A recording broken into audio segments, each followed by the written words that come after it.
Welcome to episode 8 of the TIE Pilot Podcast, where we discuss issues of importance to TIE pilots everywhere. I am Rear Admiral Zekk Terrik, Commodore Battle Group 2 in the Imperial-class Star Destroyer Warrior, which I would also like to note is the flagship of the TIE Corps, here to present you with our new episode. So it's been a little while since we recorded, so let me cover a few things that we missed. We haven't done an episode since, I think, February, where we talked to Maverick about the history of the EH and the High Court and all that sort of stuff. First, you may notice my co-host, Jack, my former co-host, Commander Jack Winnan, is not with me. He had to take a trip to the reserves due to busyness with college life and real life stuff and, you know, all that happy stuff. So we wish him well. Jack, I want to say that, you know, we love and appreciate you for all the work that you put into the show in its infancy and in its nascent beginnings. We hope you're still a fan of the show, and we hope you're still listening, man. So I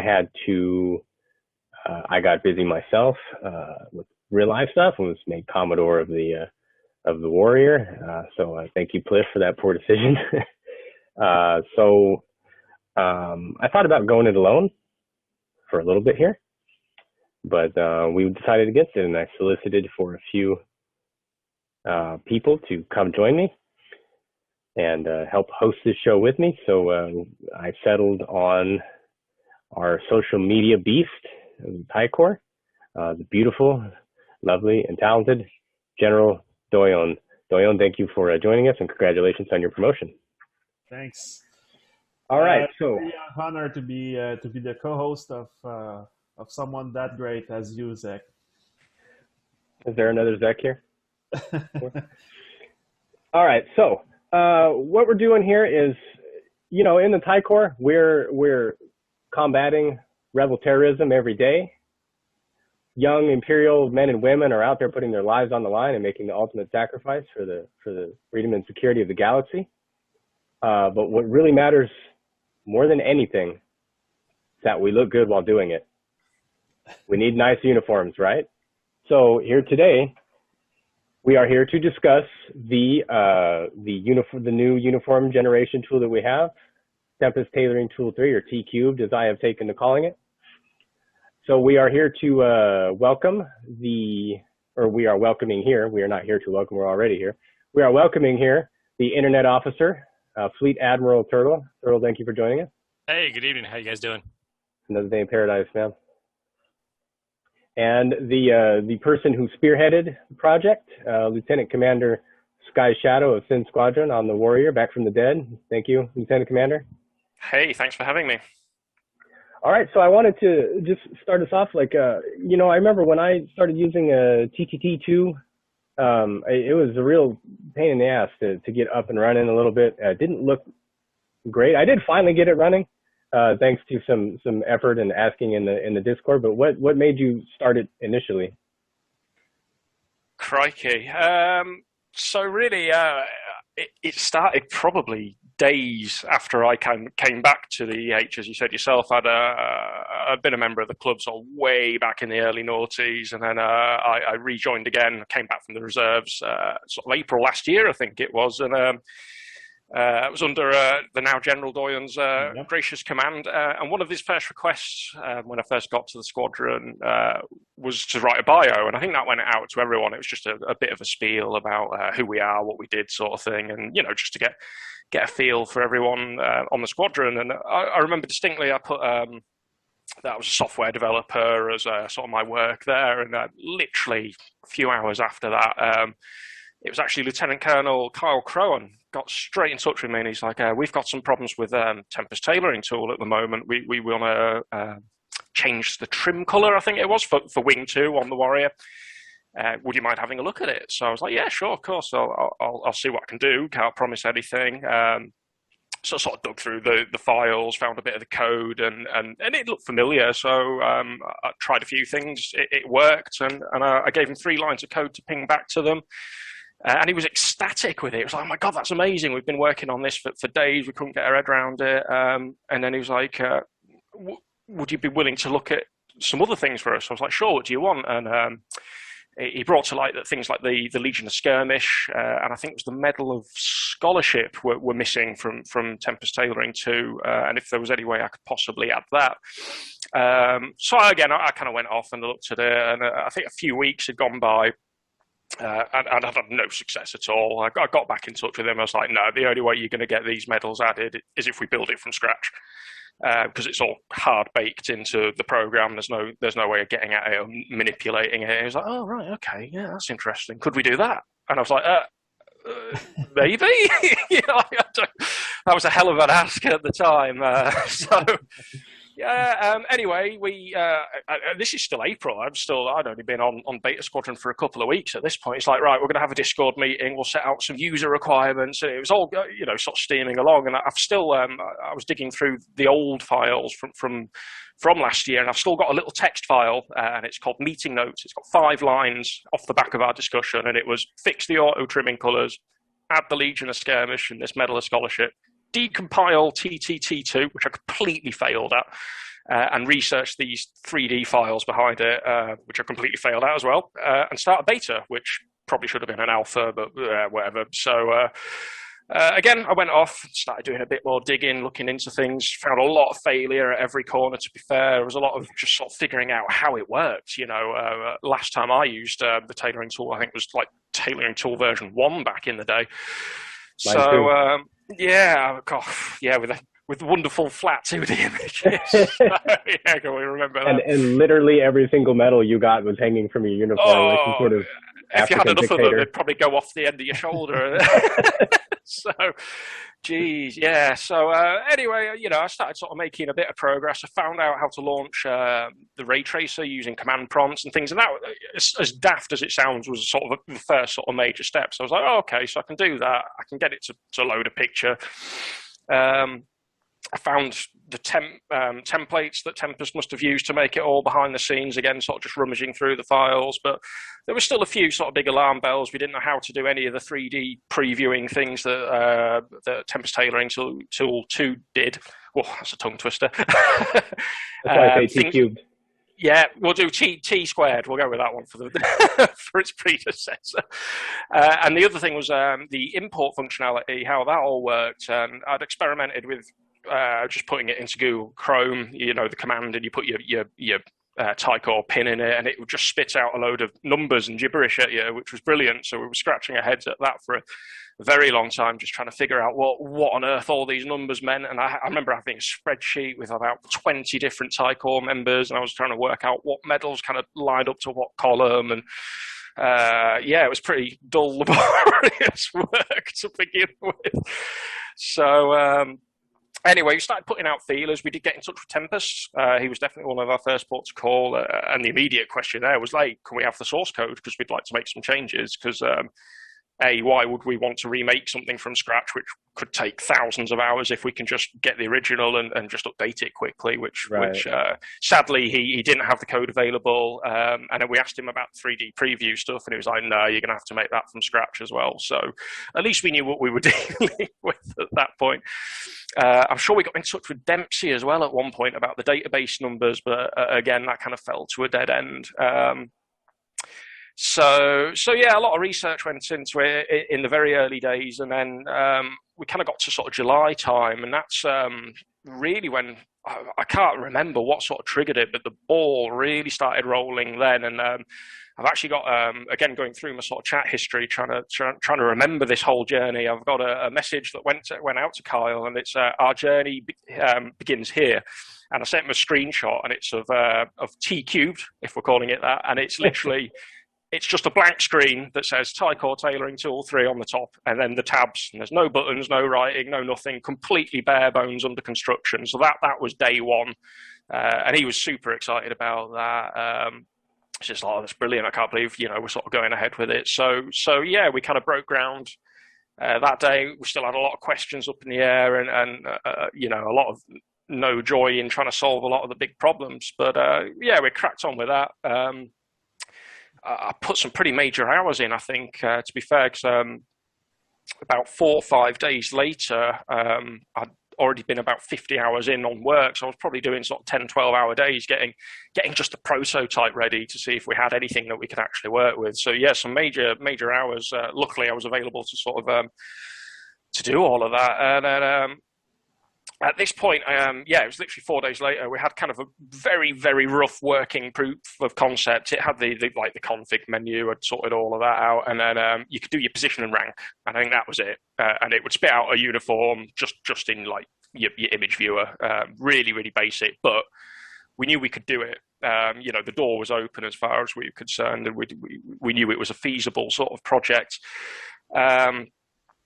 It was sort of at this point where really I was very conscious that it needed to come under more of an umbrella than just me and a couple of guys on Beta Squadron sort of doing it. I think what had happened is I'm sure I'd seen an IO, Internet Officer report, and it was explaining like about the features of the new database and that big changes were coming. And I was like, oh gosh, right, well, if we've got changes coming to the database, I kind of need to know about them to bring into T Cubed. Or else a lot of my work might be wasted, or it was a waste of time. And that's when I first got in touch with Turtle. I approached him. I said, look, we're about 45, 50 hours into kind of prototyping a potential sort of T Cubed. I'd seen about these database changes. Is there any chance I could sort of be brought into the loop to see what was going on? And I sent him a copy of my very sketchy sort of demo at the time, and he had a look at it. And he agreed completely. He was like, yeah, well, we are making these changes, and it would probably make sense if TIE Corps Tailoring Tool came under the Internet Office umbrella, or wheelhouse, I think, as he coined it at the time. So, and then really from there, it's just kept going and going and going. I kept putting the hours in. We had a bit of a quiet spell towards the back end of last year. One of the biggest sort of milestones was the medal system. And I think if there was any one point throughout the entire project where I was stood at the bottom of the cliff looking up thinking, geez, I've got to climb this, it was contemplating the medals, which should have been pretty simple. It's just a case of click one and it draws it, but each one's very subtly different to the other, and getting all the logic and code and all the geeky stuff sort of done with it was definitely a head scratch. So and then we just kept going and going and going. When I originally started out, my intent was just to recreate Tempest Tailoring Tool 2, and then afterwards, once we knew we had that, add sort of improvements. But it very quickly became obvious that as we were going, we wanted to add changes sort of there and then and things. So I try when I'm making things to sort of do a bit of an Apple philosophy. I want things sort of easy, obvious, and accessible. So, I mean, very the intuitive. core reason... Yeah, well, exactly. And one of the core reasons we were in this boat is that we wanted to add new medals, and our hands were tied. We couldn't with our previous version. So I wanted to be able to make it so you could just drop a new picture file into the directory, maybe write, this is the medal of SkyShadow or whatever, and boom, it would just go into the program and it'd be all hands-free and nice and easy and automatic. So that was something that went in very early on. I was approached by several different people about being able to download Squadron patches automatically from the database instead of having to re-release new versions every time patches update and things, and that made complete sense. So that went in relatively early on, and then blasters came, and more like say, it's good. It was a real good sort of creative time, to be fair. So that's a hell of a story. Yeah, it sounds like quite the odyssey.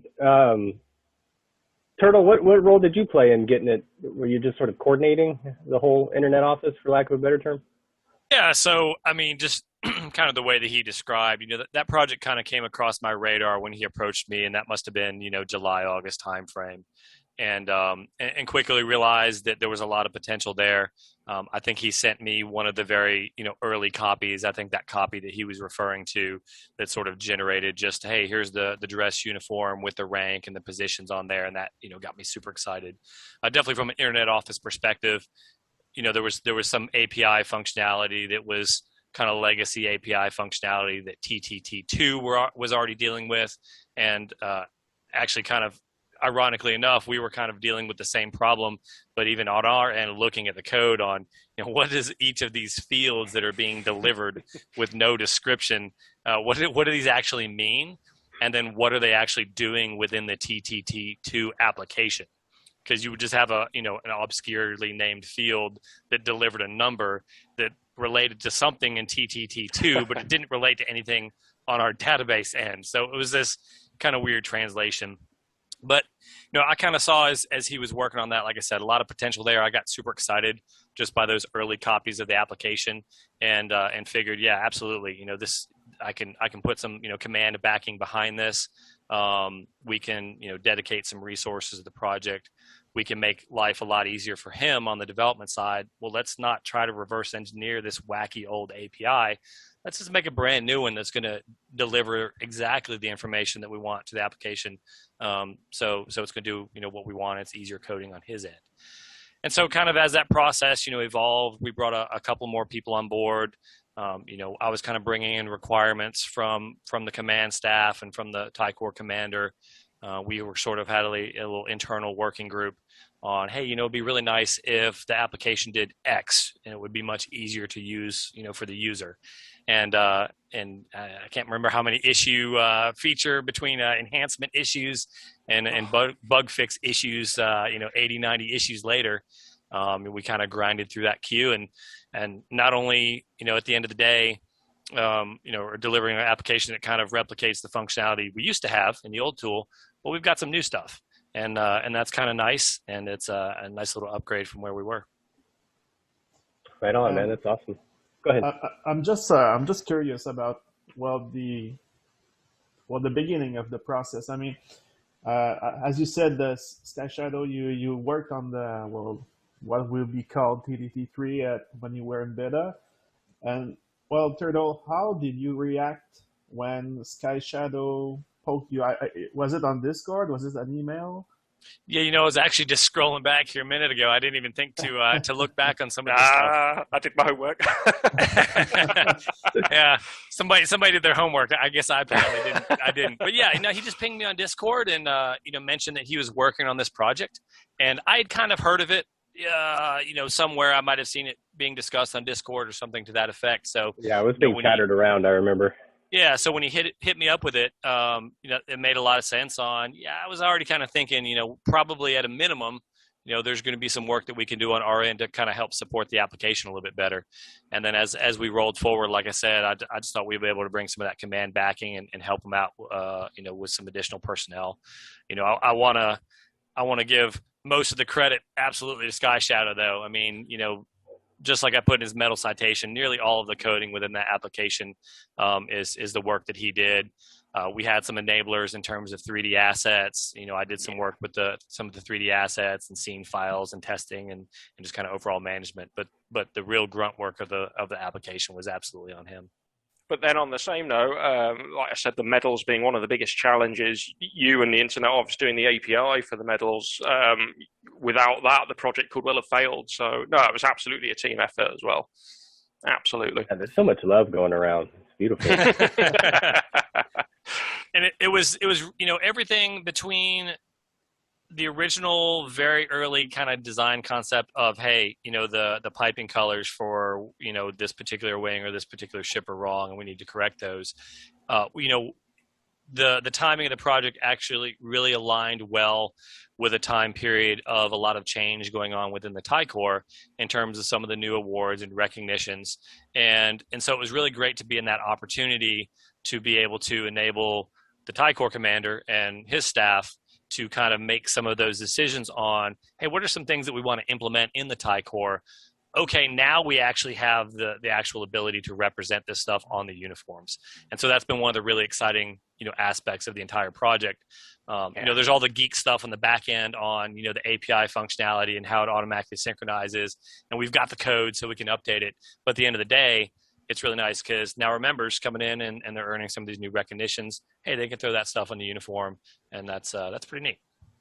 You're talking about stuff like the ribbon and the copper ribbon and copper wings and stuff like that. Yeah, absolutely, and even going to the new flight wings. Mm-hmm. The echelon wings. Yeah, I forgot about that. And that was sort of a nexus on this. There was really kind of two major things going on in this project. Number one was just the coding piece, right? Building the new application that essentially writes what we call the POV scene files which is what the POV ray application uses to render the uniform. So at a basic level, what the program does is it basically generates those scene files that puts the 3D assets together and then feeds that into the rendering application to get your uniform. So that was one part of the whole process was all the work SkyShadow did on building all of that code. And then the second thing was really reverse engineering all of that 3D stuff. And we didn't realize at the beginning of the project, or I guess I really should say, we didn't think at the beginning of the project that we had any way to manipulate the 3D assets, to add to the 3D assets. And as we were able to kind of do some research and really dig in and understand what we were dealing with, and working with some other individuals I'll mention here shortly as well, we were able to identify, oh, actually, you know what, we do have some ability to manipulate these and to add, for example, the new lightsaber models, to add the 21st echelon flight wings, and so again, it was kind of the nexus of the two pieces kind of coming together. And as you mentioned earlier, you said that the project really failed right in. You say like a really good time in the TIE Corps. Like there was so many changes going on, and still going on at this day. How do you feel about it? I mean, maybe the question is more for you, SkyShadow, but you can also jump in, Turtle, if you want. Yeah, sure. How do you feel that you kind of, not? I don't want to give you that much credit, But, No. Yeah. But it's still part of, it will be a big tool for the future of the TIE Corps. And it's really part of the whole changes that we are making right now, and it's really part of a bigger project to renew the Emperor's Hammer. Absolutely, and I think that's a fantastic point. And to be completely honest, when we started out with the project, we had no idea that it would unlock and enable sort of all of this new sort of stuff. Literally, our intent was just to add the Legion of Skirmish really initially, and then to be able to see that the command were able to start bringing out new ribbons, and that this tool that we were all working on was going to be able to let people actually see them and facilitate them actually having and owning these new rewards was, I mean, to me, that's the ultimate reward for making it, to be honest. Yeah, it was, it's very, very humbling to see people using it with the new uniforms up on the website and things with all the new rewards. Absolutely, it's been amazing. And you got a nice little can opener there. I've got a big can opener. Got yourself a little butter knife for it. That was a shock, to say the least. Yeah, my jaw literally just shot wide open when I saw that email. So, crikey, yeah, I wasn't expecting anything in that, and the write-up as well, which genuinely brought a tear to my eye after quite an emotional roller coaster and many hours behind a screen computing away. It was wow, it was a hell of a night, to be fair. It was a wonderful release, and we've not really had any bugs since either, so it's gone smoothly. There's nothing more nerve-wracking than dedicating nearly a year to a project, and you finally got it out the door, and you just want it to be perfect and work for everyone. And obviously working in the software world for real, you can have bad launches, so that's always in the back of your mind as well. I do remember actually when I got the email for the GOE. And I was like, I'm just going to load my uniform up in TTT3. And I was like, God, I hope it works and draws it. It did. It was fine. But that would be pretty ironic if it didn't. Yeah, absolutely. Right. I was like, brilliant. Yeah, it doesn't work. You know what I thought when I got the email, because I get CC'd on being your Commodore, I get CC'd on your metal emails. And I kind of looked at it, I was like, GOE to... No, someone screwed up. That's it, error. Delete. Yeah. Pliff's been drinking again. Delete it. How did you guys come up with the beta testing team? Because I know you guys had Rob in it. I know you had Robert Hogan and a few people. And how did you guys gather all them in? I just sent out a quick message on the officer chat, and I said, hey, we're looking at doing a small closed beta. and either the leadership, or if they had some other individuals they wanted to recommend to serve on that team as well. So we just took a couple of applications, and those 3 were the ones that reached out and volunteered to do that. Because it's super easy to load the application and import your uniform and render it 1 or 2 times. And what we really needed the beta testers to do was, click through a bunch of the different options, the different permutations of and combinations of the uniform items, manipulate the rendering options, turn stuff on and off, click elements in the UI to basically try to break the thing, which is honestly what we did in a lot of the alpha testing phases. And we absolutely went back and forth a number of times on, oh yeah, we've just implemented this, but now it breaks this other thing. It's just the nature of the way that these uniforms are assembled, because there's just so many different combinations, and some of the aspects, the handedness, for example, of the lightsaber, right? So if you've got a lightsaber and let's say a GOE dagger, those options have to be linked to reverse the left, right. Well, now we've got blasters in the mix too. Now we're linking stuff between 2 different uniforms. So there's just different, weird combinations of stuff and a lot of ways you have to link the user interface together. So, that crew was a big help, not only from a standpoint of, testing all of the functionality, and they absolutely found a couple of bugs in the last minute that we had not yet identified. But then also just giving some user feedback outside of our kind of smaller alpha / development group that we had. And some of that we were able to implement into the application immediately. And then some of that we've kind of queued up for, future patches on down the road. It's definitely not a 100% finished product yet. We've still got a few new features and things that we're thinking about that will be coming out, sometime in the, next several months potentially. Probably to coincide with a new website. There's a couple more things we're going to link together just to make it even easier to use. Right on. That's cool, man. That's good. Before I forget, I meant to mention this at the beginning of the episode, but for those of us who will be accessing our YouTube channel, we're actually going to have a new logo. So I want to credit Lieutenant Commander Wody of Theta. I imagine we're going to be dropping the lieutenant from your rank soon and just make you a regular commander.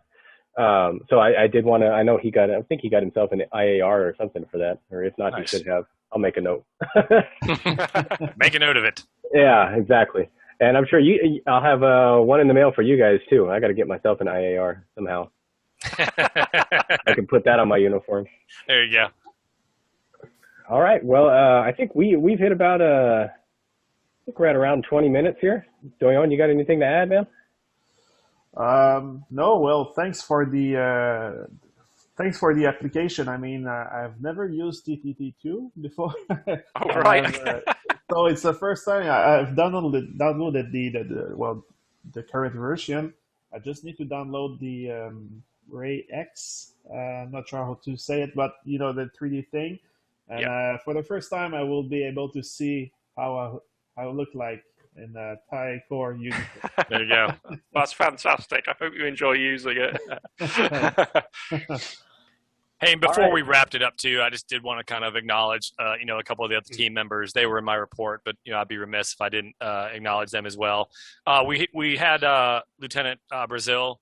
He really kind of helped out starting the whole 3D modeling effort, and we really kind of worked jointly together to figure out how to, reverse our 3D assets that we had that we thought we couldn't modify or add to.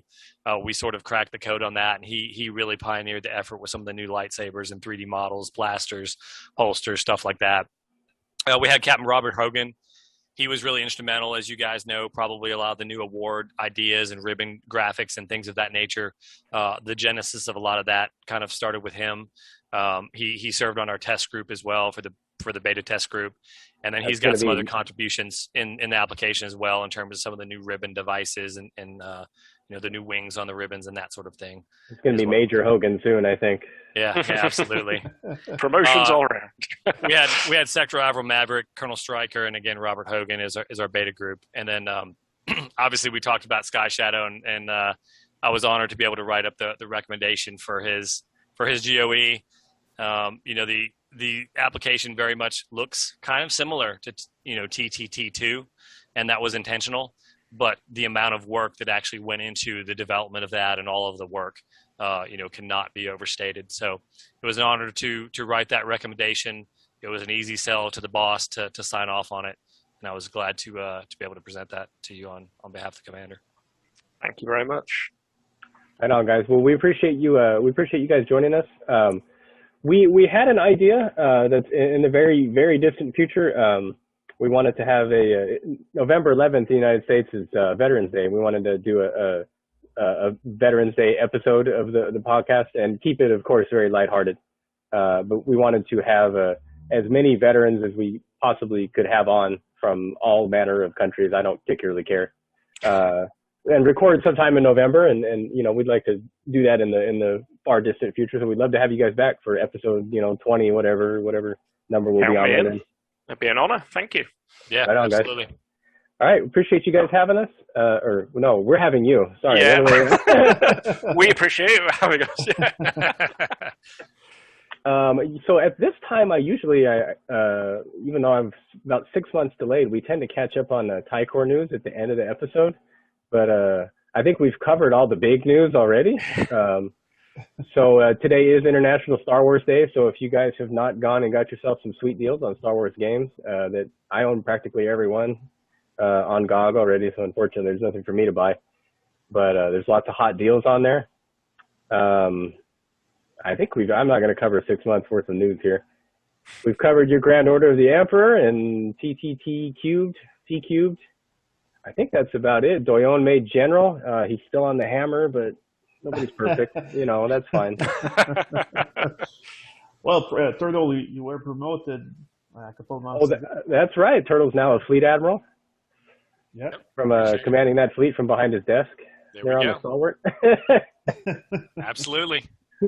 Making things work behind the scenes. That's what matters, man. All right. Well, thanks for coming on, guys, and we appreciate you being here. Yeah, absolutely. Appreciate it, guys. Congrats. And everybody out there that's listening, thanks for listening in, and the interviews will continue until morale improves.